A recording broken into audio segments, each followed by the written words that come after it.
Hi, Caroline wasn't lying when she said this is a bit nervous. Jesus Christ, I might be shitting myself a little bit at the minute. Sorry, I will do my absolute best. Just before I get going, I'm going to press the next button. Does that work?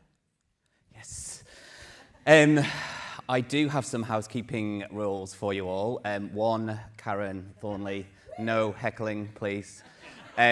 Two, if you hate this, please tell Kim from SmartRecruiters. She promised to give me some feedback over wine when I can take it a bit better. And three, if you loved it, please tell LinkedIn, #Rob's great. Thanks.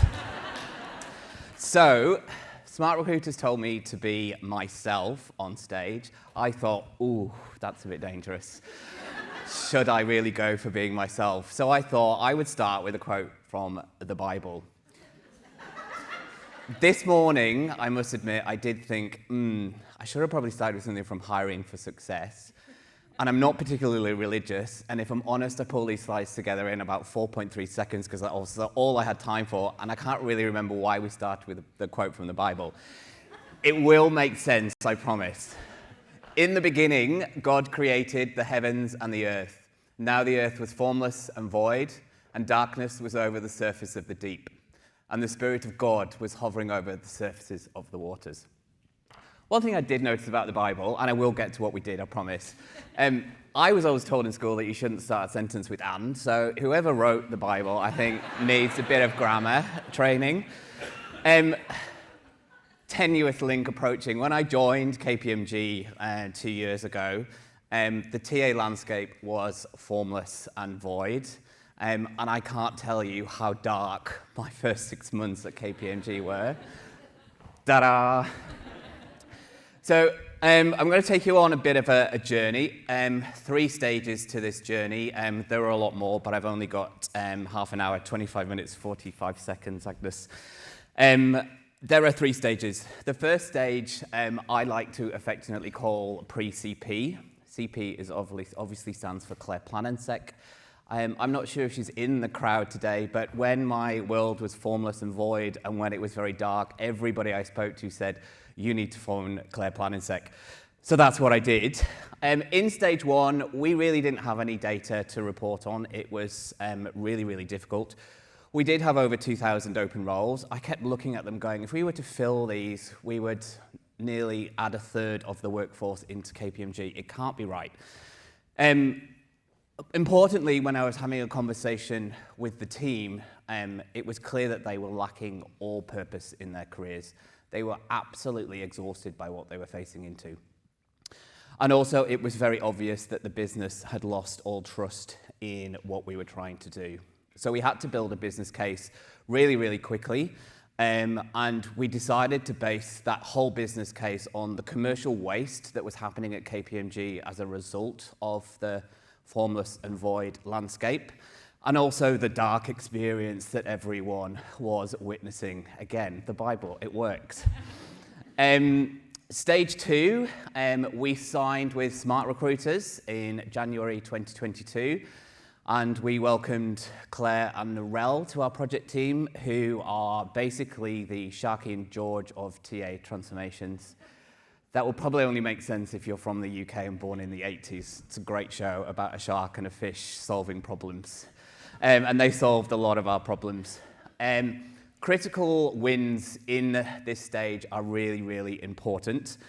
The board had given me the money in stage 1, and they wanted their ROI really, really quickly. So it's really important to focus on what those quick wins are, and we'll get to those in a minute.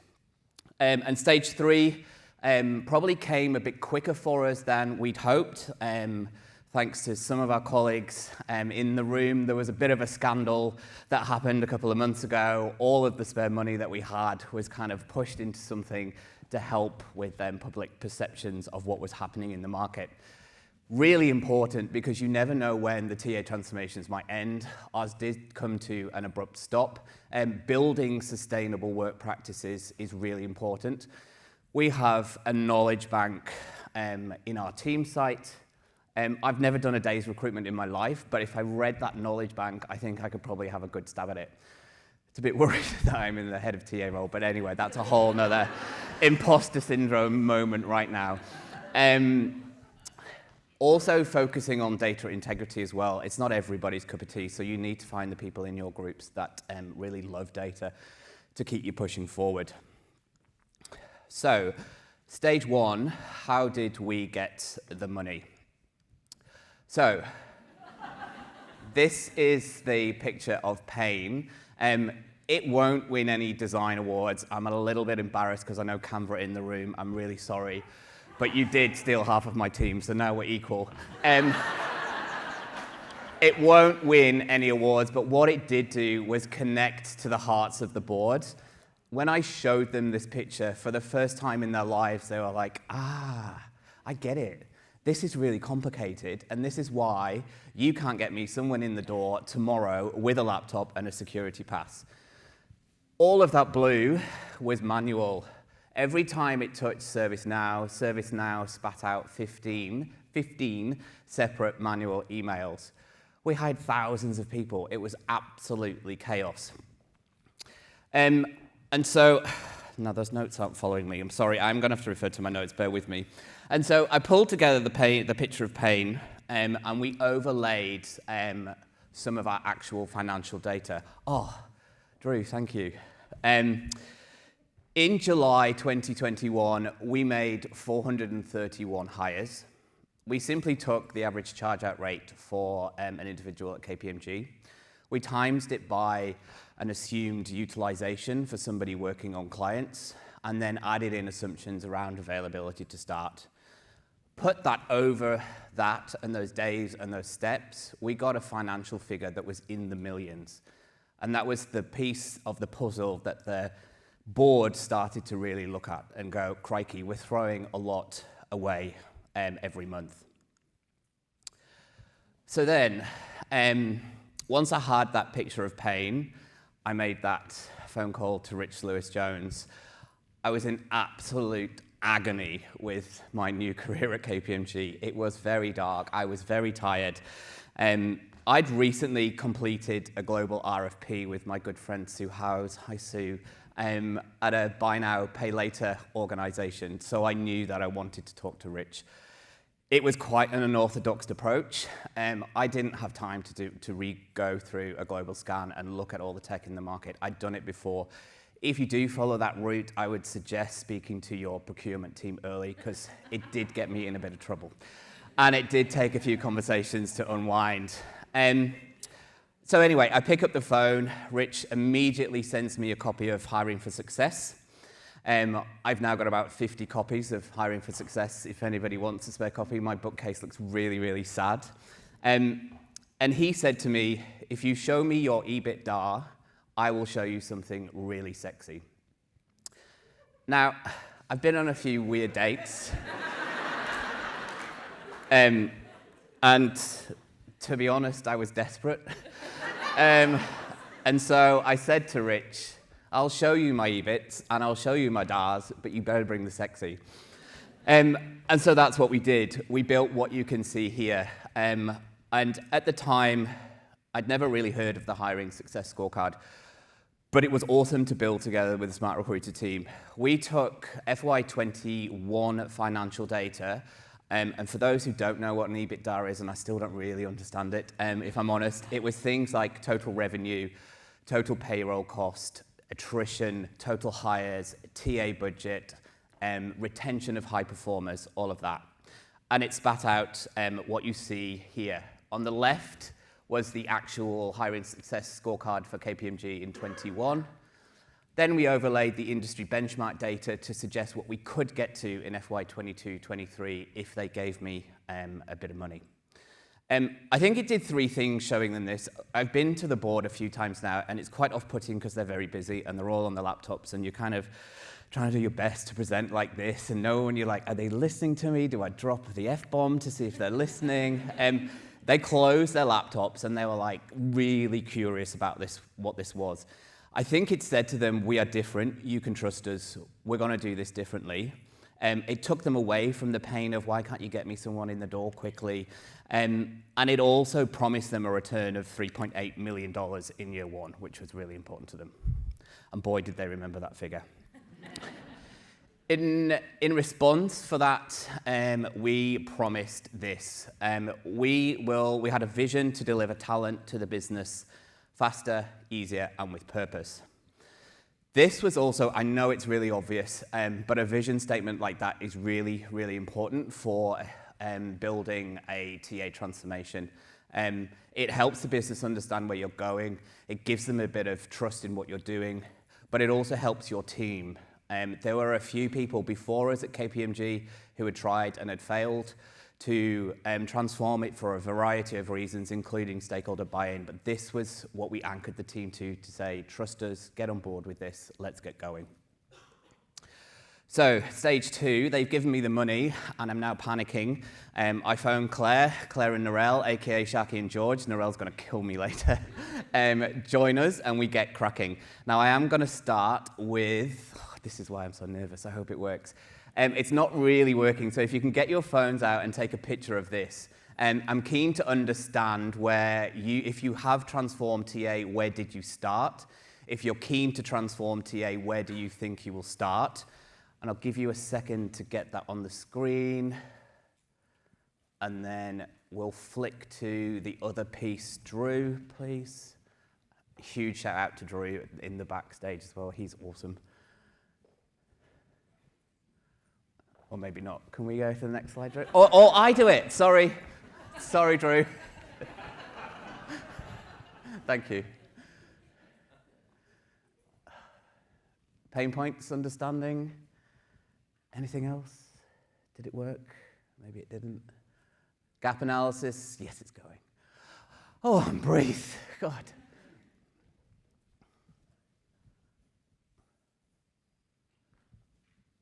Awesome.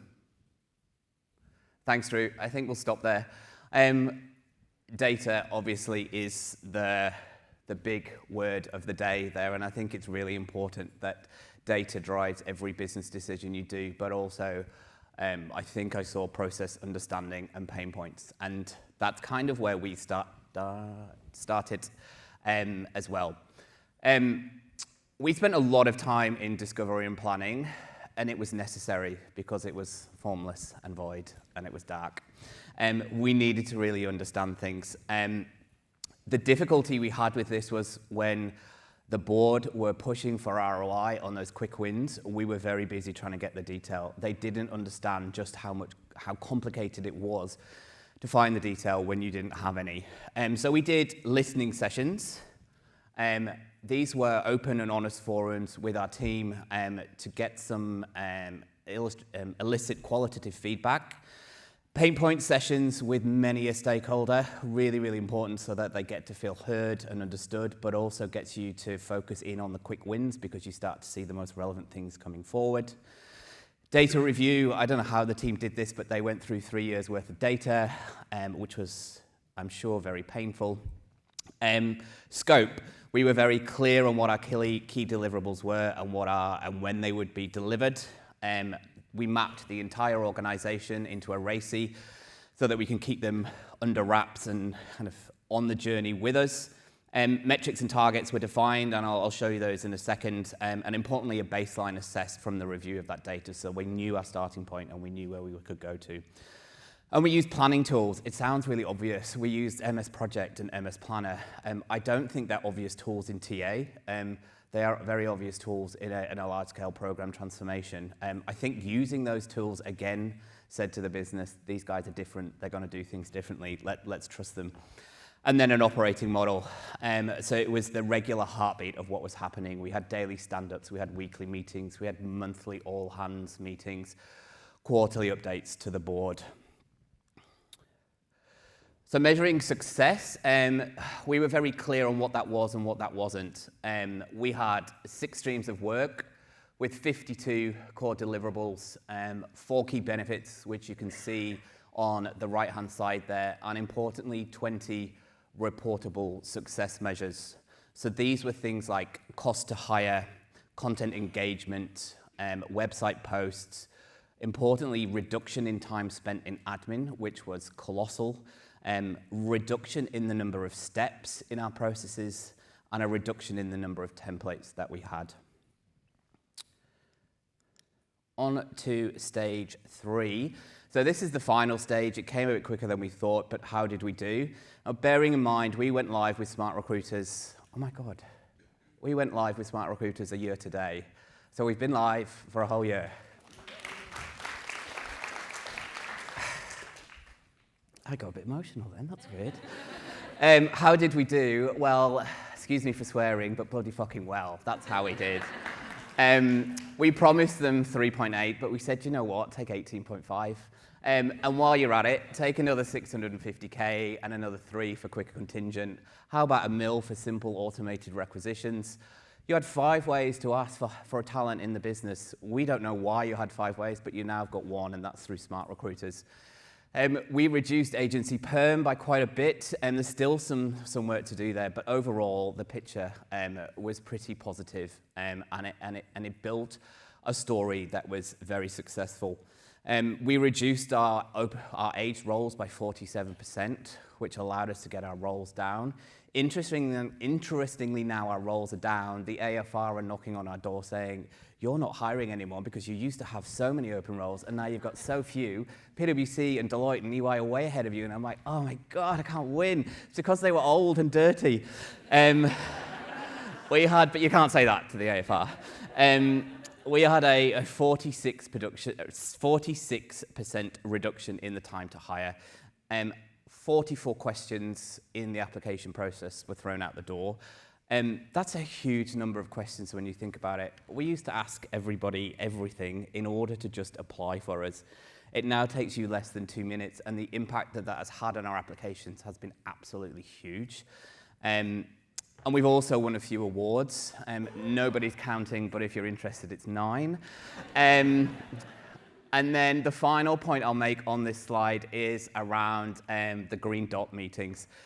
This isn't where we sit around and talk about Deloitte. I don't know if Belinda's in the room. I promise you there are probably people who get paid a lot more than me that do that, Belinda. This is positive psychology, and it was something I read randomly a while ago. You've got green dots and you've got red dots in your brain. The red dots take over your brain, and they're the negative thoughts. The green dots are obsessed with each other, but you've got to give them some space to come through. Like I say, I'm not a psychologist, so this is probably someone who can describe it a lot better than me. But we had half an hour a week just to sit on a Friday and tell each other what we were proud of. And the positive psychology that came from that was huge. So if you don't do that, I highly, highly recommend some green dot meetings. And then my final slide on the lessons we'd learned. I could probably talk for 30 minutes on the lessons. We'd probably need some wine to get through some of the lessons as well, because they were tough. The team are here. Feel free to speak to any one of us later. I've gone with these 4. Shift with shifting market conditions is a big one. We went live with SmartRecruiters on the 14th of November 2022. 2 weeks later, we went into a complete hiring freeze. And you're kind of sat there going, wow, this is ironic. All of this work, and now we're in a hiring freeze and we can't use the system. But it was absolutely gold for us, because for the first time in our life, we had automated real-time reporting from SmartRecruiters. For a CEO that is an auditor by background, he was obsessed with me, which was very scary, but also very good at the same time. So I could tell him how many open roles we had. I could tell him where they were at, so that we could close roles and not close roles that were at 3rd stage interview where the candidate had invested a lot of time. Or we could close roles in specific areas really, really quickly. We also changed the approvals flow that was in system overnight to mean that the right people were now approving the roles, because we were in that stricter recruitment control.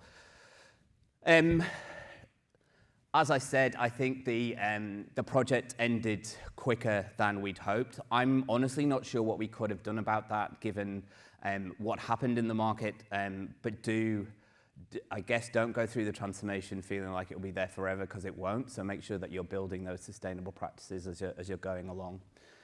Business stakeholders.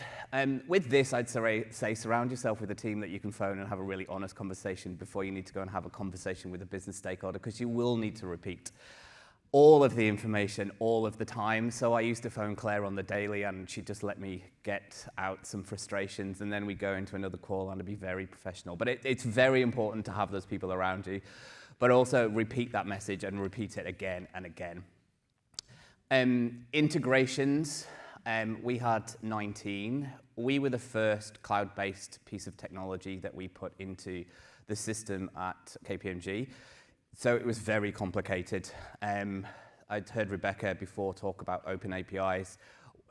We're awesome in TA now because we've got those open APIs. That is something that doesn't exist in our firm as well. So you have to be really careful on where you're integrating it, how are you going to integrate it, and importantly, the cost associated with that, because I forgot to include it in the transformation budget.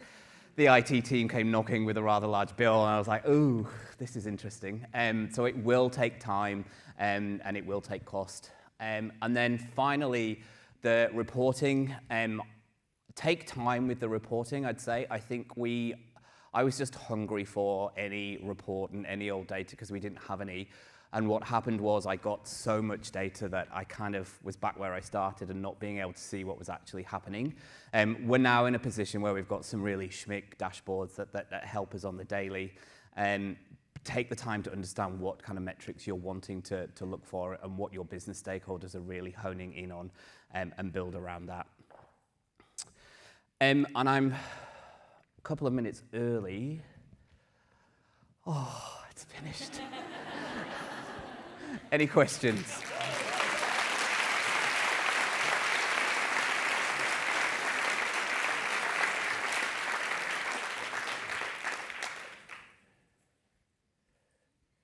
Oh, there's a hand. I see a hand.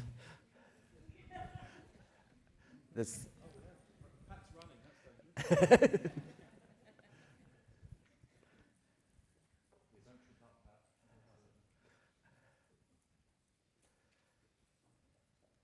Much for that. Oh, can you hear me? Yes.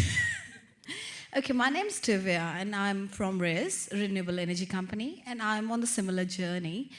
My question is, what were some of the major challenges at the initial stage of this transformation journey? I think the biggest challenge for us was, oh, here they come again. They're claiming to transform TA, but they're not going to do it. That was a big challenge. It's also a partnership structure, so there are lots and lots of people to get on side. The access to data was really, really tricky. It was very, very messy. And so being able to understand what that scope of work was really important. And I think those pain point sessions were really, really useful because we could understand what the business was feeling, but then overlay what we knew we needed to overlay from a best in practice, industry best standard perspective as well. Thanks. Hi.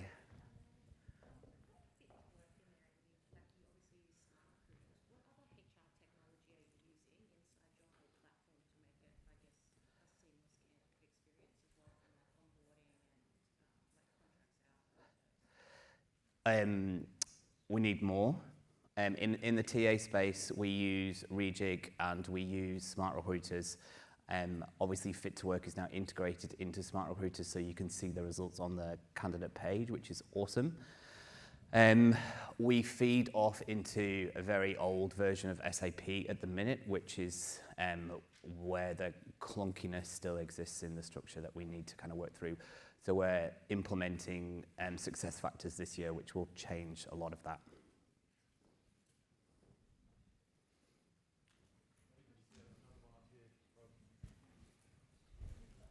Thanks very much for your presentation.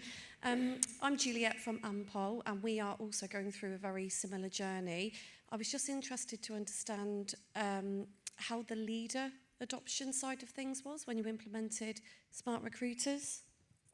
Yeah, we kind of stayed behind. I think the project team and TA did a bit of, we tried to stay behind the scenes as much as possible. We also needed to be very visible in terms of what we were doing.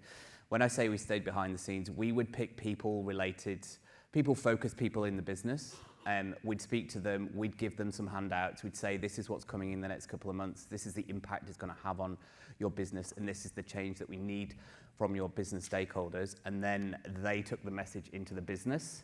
So it felt less like, oh, here comes HR with another HR thing that's just going to kill me, and more about the business being kind of leading it.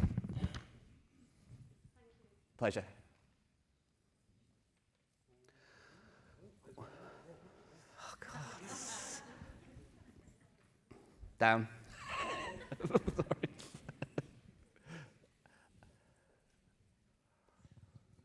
Hey, thank you. You mentioned that there was a lot of challenges with data before you implemented SmartRecruiters, but you've got really great ROI numbers. Yeah. How do you come to those if you don't have the comparison data from before? So that was the 3 years of data that we reviewed. So I'm someone who doesn't like the truth get in the way of a good story. We did have some data. It was just very messy. And so it wasn't giving we had to really, really go through the data to understand what it was saying. So we could get time to hire out. We could get the cost of the total hires out with a lot of work to get the baselines that we now measure against. I think I'm up for time. I'm around all day and a lot more relaxed now. So thank you for having me.